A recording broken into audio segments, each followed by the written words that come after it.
Hello students. तो जैसा कि आप देख रहे हो मोस्ट इंपॉर्टेंट क्वेश्चंस की सीरीज चल रही है हमारी। अभी 2 वीडियोस रिलीज किया था, ये हमारा थर्ड है। इसमें हमने क्या किया है, सेलेक्टेड क्वेश्चंस और जिस टाइप के क्वेश्चंस की पॉसिबिलिटीज़ हो सकती है और लास्ट कुछ ईयर से जिस टाइप के क्वेश्चंस एग्जाम में आ रहे हैं उस पैटर्न्स पे हमने कुछ क्वेश्चंस निकाले हैं। मे बी वैल्यूज़ अलग अलग हो सकती है, पर जो क्वेश्चन पूछने का वे है, जो लैंग्वेज है, वो 99% सेम ऐसा ही रहने वाला है। तो यहाँ हमने 4 क्वेश्चंस लिए हैं, 2 ये बेसिकली एक तरीके से, तो 3-3 क्वेश्चंस का ले रहे हैं सो डेट की वीडियो ज़्यादा लंबी ना हो और आपको प्रैक्टिस करने का भी आराम से इजीली टाइम मिल सके। तो ये स्पेशली जो है वो बेसिकली है क्लास 10th के लिए, पर और भी क्लासेस में काम आ सकता है। बिकॉज ये कोई फिक्स नहीं है कि सेम ये क्लास 10th में होगा, 11th में भी एपी है, वहाँ भी आ सकता है। अगर आप आईसीएसई बोर्ड में देखो तो वहाँ भी ये यूज़फुल है। सो इसका कोई एनसीईआरटी या फिर सीबीएसई से लिंक नहीं है, ये ऑल ओवर कहीं भी आ सकता है। अगर आप किसी कॉम्पिटेटिव एग्जाम की प्रिपरेशन कर रहे हो सो उसमें भी ये क्वेश्चंस आ जाते हैं। बेसिकली ये ट्रिग्नोमेट्री का और ये तो आराम से आ ही जाता है, और ये क्वाड्रेटिक इक्वेशन है तो इसका तो कोई फिक्स क्लास नहीं होता है, ये किसी भी क्लास में एग्जिस्ट कर सकता है। सो आइए वन बाय वन सॉल्व करते हैं और देखते हैं किस तरीके से सॉल्व होने वाले हैं। So now let's start with this.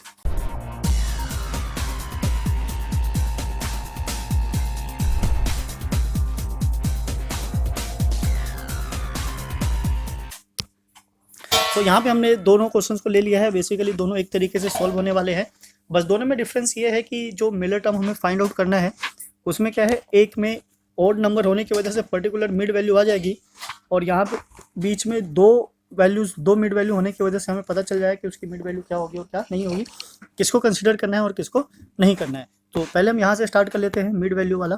अब इसको जब हम सॉल्व करेंगे तो इसमें ज़रूरी नहीं है कि 10th का ही फॉर्मूला लगे, 9th के फॉर्मूले भी यूज़ होंगे, और वो कैसे यूज़ होंगे पहले समझ लेते हैं।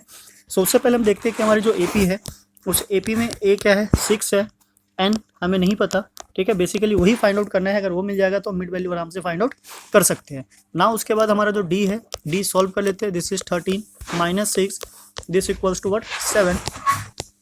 ए एन इट मीन्स कि लास्ट टर्म है हमारा 216।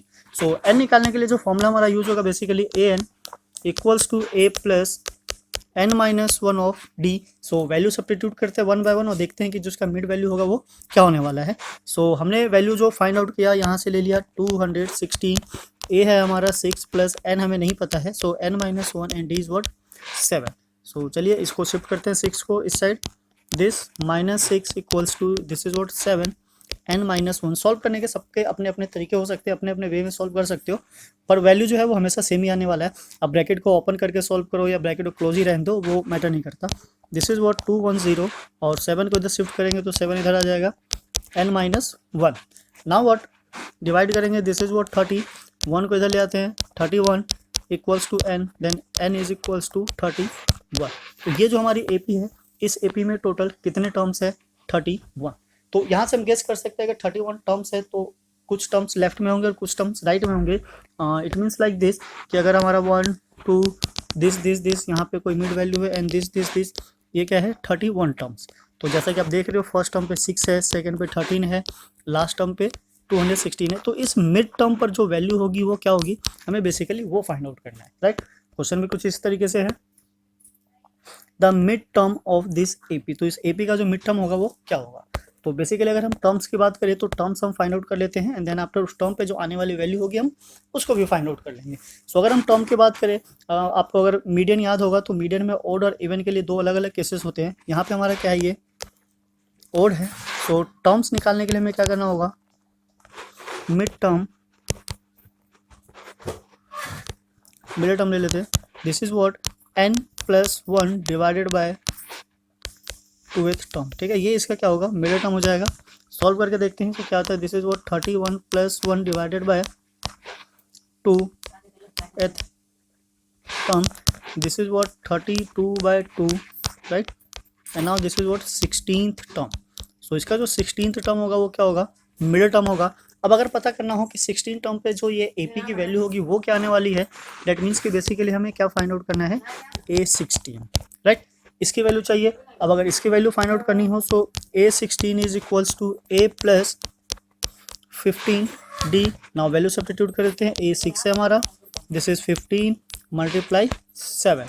सो सॉल्व करते हैं, दिस इज 6 प्लस 15 को अगर हम 5 से मल्टीप्लाई करें सो 35, 3 इज हेयर 7, 105, और then after adding 1 1 1 111 will be the 16 term या फिर middle term of the AP, ठीक है। ये हो जाएगी।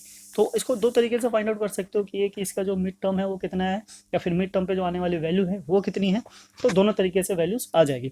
अब मीडियन में क्या करना होता था, हमें सबको असेंडिंग ऑर्डर में अरेंज करना होता था, एंड देन आफ्टर देखते थे कि इसकी मिड वैल्यू क्या आ रही है। पर यहाँ पे असेंडिंग ऑर्डर में अरेंज करेंगे तो काफ़ी सारे टर्म्स है, टाइम अच्छा खासा वेस्ट हो जाएगा। तो हमने क्या किया, मिड वैल्यू वाला जो या मीडियन वाला जो कॉन्सेप्ट था उसको यूज़ किया, एंड देन उसके बिहाफ पे हमने इसको सॉल्व कर लिया। तो ये तो था कि हमारे पास क्या थे, द ओड टर्म्स थे, नंबर ऑफ टर्म्स क्या थे, ओड। सो जिसके बिहाफ पे ये आ गया। अगर हम राइट हैंड लेफ्ट हैंड वाले टर्म्स को देखें तो यहाँ पे एक टर्म एक्स्ट्रा है। कैसे, चलिए देखते हैं। यहाँ का जो ए है दिस इज व्हाट 6 डी, यहाँ भी 7 ही होगा बिकॉज वही ए पी कंटिन्यू हो रही है। एन हमें यहाँ भी नहीं पता, राइट। और जो ए एन है दिस इज व्हाट 223। तो चलिए पहले एन पता कर लेते हैं, देखते हैं इसका एन क्या है। फॉर्मूला सेम वही लगने वाला है, A N A plus N minus 1 of D. So this is 223 and 6 plus n minus 1 into 7। So shift करते हैं हम इसको this side, this is what 6 then 7 n minus of 1। ठीक है, दोनों के ले लिया है, एक ओड के लिए भी है, इवन के लिए भी। वैसे बेसिकली कोई भी एक क्वेश्चन नहीं आएगा, दोनों नहीं आएगा, पर आपको पता होना चाहिए कि ओड के कंडीशन में क्या करना है और इवन के कंडीशन में क्या करना है। सो यहाँ से 6 को हम इसको सब्ट्रैक्ट करते हैं, सब्ट्रैक्ट करके देखते हैं क्या आता है। सो सब्ट्रैक्ट करेंगे तो आ जाएगा हमारा 217। 7 इधर शिफ्ट कर लेंगे, so this is what 7 and equals to n minus 1, और डिवाइड करेंगे दिस इज 3 and 1। 1 को इधर प्लस कर लेते हैं, this is equals to n। So the value of n is equals to 32। तो यहाँ पे जो नंबर ऑफ टोटल टर्म्स है कितने हैं, 32 टर्म्स है। अब ये क्या बन गया, हमारा इवन बन गया। तो इवन के लिए केस अलग है, बिकॉज अगर आप इवन नंबर में देखते हैं तो बीच में दो मिड वैल्यू आती है, ओड में तो एक ही आ जाती है बीच की। सपोज अगर हमारे पास 5 टर्म्स है 1 2 3 4 5, तो दो हमने इधर से रिजेक्ट कर दिया, दो इधर से, तो बीच में एक मिड वैल्यू आ गई। पर अगर ये 6 हो जाए 1 2 3 4 5 6, तो दो हम इधर से करेंगे, दो इधर से, और अगर 3 3 किया तो बीच में तो कुछ बचेगा नहीं। तो ऑब्वियसली ये दोनों ही इसकी क्या होती है, मिड वैल्यू मानी जाती है। सो इवन के केस में अगर मिड वैल्यू को फाइंड आउट करना होता है तो कैसे करते हैं, मिड वैल्यूज या फिर मिडल टर्म भी लिख सकते हैं। This is what middle terms, right. ये हो जाता है हमारा n/2 एंड n/2 प्लस 1।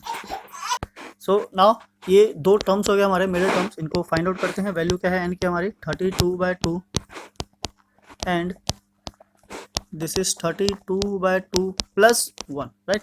तो किसी एक को ही सॉल्व करेंगे और नेक्स्ट में उसमें 1 प्लस कर देंगे, यानी कि उसका सक्सेसिव टर्म हो जाएगा। This is what 16 and this is 17। सो इसकी जो दो मिड वैल्यू होगी, दो होगी, एक 16 टर्म्स एंड 17 टर्म। तो दोनों वैल्यू को फाइंड आउट कर लेते हैं। This is what 16th term, it means a plus 15d। ये तो अभी हमने सॉल्व किया था इधर, तो सीधा सीधा वैल्यू उठा लेते हैं। इसके लिए कितनी थी 1 1 1 1, इट मीन्स कि 1 1 and 1। Now the 17th term is a17, that means a plus 16d।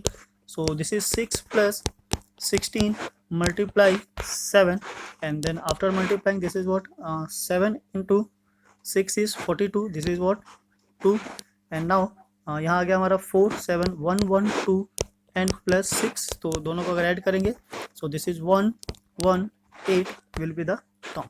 सो इसके जो दो मिलर टर्म हो जाएंगे, middle term of this AP is 111 यानी 111 एंड 118, राइट। सो ओड के केस में केवल एक ही मिड वैल्यू आएगी और इवन के केस में दो मिड वैल्यू आएगी। तो ये दोनों क्वेश्चंस काफ़ी इंटरेस्टिंग क्वेश्चन थे, इससे आपको काफ़ी चीज़ सीखने को मिलेगी। अगर मीडियन फाइंड आउट करना हो इस AP का तो भी आप फाइंड आउट कर सकते हो, या मिड वैल्यू फाइंड आउट करना हो तो भी कर सकते हो। तो NCERT में इस टाइप के क्वेश्चंस नहीं होते हैं, इसीलिए हमने इसको अलग से सॉल्व करवाया, सो डैट आपको आइडिया हो जाए कि किसी भी टाइप का क्वेश्चन हो उससे कैसे डील किया जा सकता है। सो नेक्स्ट क्वेश्चन है हमारा ट्रिग्नोमेट्री से, ये भी काफ़ी अच्छा क्वेश्चन है। 10a की वैल्यू फाइंड आउट करनी है, राइट।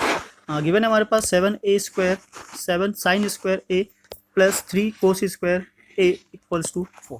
तो हमारे पास एक फॉर्मूला है sin square a plus cos square a equals to 1, तो हम इसी का यूज़ करेंगे और इसी के भी यहाँ पे वैल्यू फाइंड आउट करने की कोशिश करेंगे। सो इसके लिए हम क्या करते हैं, इसको ब्रेक कर लेते हैं। यहाँ 3, अगर यहाँ पे 3 होता तो काम बन जाता हमारा, सो हम क्यों ना सीधा इसी को फाइंड आउट कर ले। सो यहाँ से हम क्या करते हैं 4 sin स्क्वायर a अलग कर लेते हैं और 3 sin स्क्वायर a को अलग, and plus 3 cos square A equals to 4। अब ये जो दोनों वैल्यू है यहाँ से हमारा 3 कॉमन आ जाएगा। 4 sine square A plus 3, this is what sine square A plus cos square A equals to 4, right. So यहाँ से इसकी वैल्यू ले लेते हैं, ये हो जाएगा हमारा पूरा 1। 4 sine square of a plus 3 equals to 4। Now 3 को शिफ्ट कर देते हैं right hand side. So this is 4 sine square of a is equals to 4 minus 3।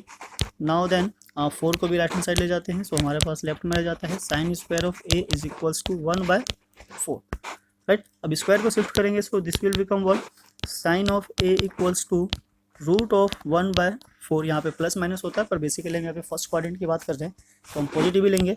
So sine of ए की जो वैल्यू है क्या गई हमारी 1/2, राइट। अब यहाँ से दो तरीके हैं हमारे पास सॉल्व करने के। एक तो कि साइन की हेल्प से हम कोस फाइंड आउट कर ले एंड देन tan की वैल्यू निकाल ले, या फिर दूसरा हम ट्रिग्नोमेट्री यूज़ कर ले, वहाँ से फाइंड आउट कर ले, या तीसरा ट्रिग्नोमेट्री से अगर हम करना चाहेंगे तो ये कुछ हमारे पास इस तरीके से आ जाएगा। अगर ये एंगल है A, so this is 1, this is 2, और पाइथागोरस थ्योरम लगाएंगे तो ये क्या जाएगा √3। नाउ सेकेंडली अगर हम यहाँ पे एंगल की बात करें तो हाफ जो होता है वो किस वैल्यू पे होता है, राइट। हाफ हो जाता है हमारा व्हाट 1 साइन 30 डिग्री पे। सो वी कैन से कि value of angle a is what 30 degree. और नाउ बिकॉज हमें tan ए की वैल्यू फाइंड आउट करनी है, tan a it means tan 30 degree, that means we can say tan 30 क्या होता है हमारा 1/√3। तो यहाँ से भी एक वैल्यू आ जाती है। और अगर हम इसके थ्रू चले तो ये हमारा परपेंडिकुलर हो गया, this is what base. So tan of a is equals to 1/√3। तो दोनों तरीके से हम tan की वैल्यू फाइंड आउट कर सकते हैं। तो मैंने हमारा यहाँ तक पहुँचा, अगर ये आ गया तो बाकी आगे के क्वेश्चन सॉल्व हो ही जाएंगे। तो ये काफ़ी डायरेक्ट क्वेश्चन था, इसमें ज़्यादा ट्रिक नहीं था, पर बढ़िया क्वेश्चन था। अगर आप इस टाइप के और क्वेश्चंस की ट्राई करो, प्रैक्टिस करो, तो आप किसी भी तरीके के क्वेश्चंस को डील कर सकते हो। एक्सरसाइज होता है तो हमें डिसाइड करना होता है कि ट्रिग्नोमेट्रिक वे में चले या फिर वैल्यूज़ वाले वे में, पर अगर आप एग्जाम में दे रहे हो तो आपके पास दोनों ही वैल्यू अवेलेबल है, आप कोई भी यूज़ कर सकते हो। सो नाउ इसी के साथ नेक्स्ट क्वेश्चन है हमारा, ये क्वाड्रेटिक क्वेश्चन से है, पर सॉल्व कैसे होगा। दो तरीका है कि हम ब्रैकेट को ओपन करें और पूरे को सिंप्लीफाई करें, तो इससे ऑब्वियसली बहुत ज़्यादा कॉम्प्लिकेटेड हो जाएगा। हम इसको थोड़ा सा छोटा करने की कोशिश करेंगे। This is what 2x/x - 5 square plus यहाँ से क्या करते हैं हम 5 को अलग कर लेते हैं, तो ये आ जाएगा हमारा this is what 2x and x - 5 - 24 equals to 0। x is not equals to 5 का कंडीशन इसलिए है बिकॉज डिनोमिनेटर का 0 हो गया, तो ये नॉट डिफाइंड हो जाएगा, तो उसको इग्नोर करते हैं। अब यहाँ पे क्या करना है, लेट कर लेते हैं 2x x - 5 equals to y। तो इससे क्या होगा हमारा, ये हो जाएगा y square plus 5y - 24 equals to 0। तो हमारे पास ये क्वाड्रेटिक क्वेश्चन बनकर आ गया। अब क्वाड्रेटिक क्वेश्चन को सॉल्व करने के दो मेथड है, आप चाहो तो या तो मिलर टर्म स्प्लिट कर लो, फैक्टर कर लो, या फिर क्वाड्रेटिक फॉर्मूला लगा लो। दोनों ही सेम है, वैल्यू दोनों से ही एकदम एग्जैक्ट आ जाएगी। बट बेसिकली यहाँ पे हम क्या करेंगे, फैक्टराइजेशन मेथड यूज़ करेंगे, बिकॉज फैक्टर हमको यहाँ पे दिख रहा है, विजिबल है। अगर फैक्टर ना मिले तो बेस्ट है आपके लिए क्वाड्रेटिक फॉर्मूला यूज़ करो। But this is what 8y - 3y, ये 24 हो जाता है, माइनस करके 5 आ जाएगा, तो ये बेस्ट है। क्वाड्रेटिक फॉर्मूला तभी यूज़ करना है जब उसके जो रूट्स हैं वो मतलब रूट में हो, ठीक है, लाइक डिफरेंट हो, तब उस केस में यूज़ करो। या फिर अगर आपको ना पता चल रहा हो कि उसके फैक्टर क्या बनने हैं तब भी आप यूज़ कर सकते हो। पर अगर आपको विजिबल है कि फैक्टर क्या है तो बेस्ट है कि आप मिलर टर्म को स्प्लिट करो, इसमें जल्दी हो जाता है। सो यहाँ से y कॉमन लिया, सो y + 8, यहाँ से -3 कॉमन लिया, so y + 8 and this is equals to 0। Then y + 8 and y - 3 equals to 0। Now when we simplify this, so y + 8 equals to 0 and y - 3 equals to 0, then the value of y is -8 and the value of y is 3। अब यहाँ कोई real number की बात नहीं हो रही है, तो यहाँ पे दोनों ही एक्सेप्टेबल होगा। y की वैल्यू -8 भी लेंगे और 3 भी लेंगे। अब y की वैल्यू को रिप्लेस कर देते हैं, जो हमने एज्यूम किया था, क्या किया था 2x/x - 5। So this is what 2x/x - 5 equals to -8। पहले एक कर लेते हैं, फिर राइट हैंड साइड वाले को करेंगे। सो क्रॉस मल्टीप्लाई करके आ गया, this is 2x - 8x + 40। Now -8 को शिफ्ट करेंगे, so this is what 2x + 8x equals to 40। This is what 10x equals to 40। Now the value of x is what 40 / 10, it means 4। So value of x क्या आ जाती है हमारी 4। Secondly ले लेते हैं हम, this is was same 2x x minus 5 equals to 3. Now same cross multiply, this is what 2x equals to 3x minus 15, shift कर लेते हैं इधर, this is what minus 3x and this is equals to minus 15 minus x equals to minus 15. Now minus minus cancel out हो जाता है, so this is what x equals to 15. So value of x is 4 and 15 will be answer, right? तो यहाँ से जो x की value find out करने की 2 आ जाती है, दिस इज 4 and 15. तो ये 3 क्वेश्चन थे, बेहतरीन क्वेश्चन थे, इंपॉर्टेंट क्वेश्चन थे at the point of board exam class 10th.